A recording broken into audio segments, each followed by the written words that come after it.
The 8th episode of Squid Game, Frontman, is the show's shortest by a long shot, yet it's long on deaths that matter. Perhaps that was to be expected with only one episode remaining, because every remaining character is a major one. Every death is significant. The pain that comes with the killings can't be avoided. The episode begins. To everyone's amazement, undercover cop Jun-ho makes it to the mainland and attempts semi-successfully to contact his boss and transmit him video and photo evidence of what he's witnessed in the gaming facility. But he's being pursued by a squadron of pink goons led by none other than the frontman himself. In a twist, Jun-missing Ho's brother, Jun-ho, is the frontman. Jun-ho discovers this after shooting the man in the shoulder, at which time he removes his mask and reveals himself. Rather than capture Jun-ho alive, as was his original goal, he fires back, killing Jun-ho by knocking him off a cliff into the water below. When he and his men could have easily overrun Jun-ho, who had no bullets left in his gun, why did he pull the trigger? Could it be that the frontman couldn't stand seeing his brother's guilt in his eyes? It was preferable to close them permanently than to see himself in them again.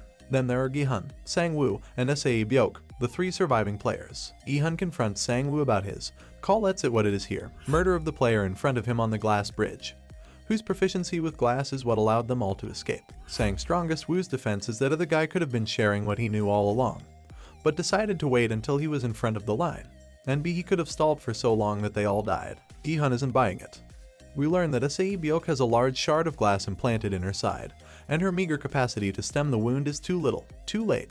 As the 3 survivors prepare for an elaborate black tie banquet planned for their benefit, she makes Gi-hun vow that if any of them lives, they will look after each other's families as she lies on her deathbed. Sae-Byeok intervenes when Gi-hun rises up to stab a sleeping Sang-woo to death with the steak knife each contender has been given. She assures him, "You're not that kind of person," before passing out from her wounds. Gi-hun dashes to the dormitory's locked doors, yelling for a doctor to come to his aid. When the lights are turned on and a phalanx of pink dudes appears, it appears that his cries have been heard. After all, it's not impossible that the game's creators would want all 3 players to be fit and healthy for the big finale. But then he notices one of those gift box coffins being transported. He turns around to discover Sae-Byeok dead, stabbed in the throat by Sang-woo, who had been awakened by Gi-cal's Huns for assistance. It's the cruelest form of dramatic irony. It should be mentioned that when a woman character dies so that a male has something to be angry and sad about, it's always a bit of a bummer, to put it bluntly. However, Sae-Byeok was far from the only character to die in a way that greatly affected Gi-hun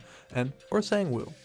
The manner of her death, assassinated by a man whose life she had just saved by ordering Gi-hun not to kill him in his sleep, has a terrible moral calculus. Sang-woo has no idea what he's done, but he's just killed his own savior. Then there's the dynamic between Sae-Byeok and Gi-hun. They're just 2 individuals who happen to become friends and allies, who've bonded over their same plights. There's no romance here, and Gi-hun doesn't even have a paternal instinct.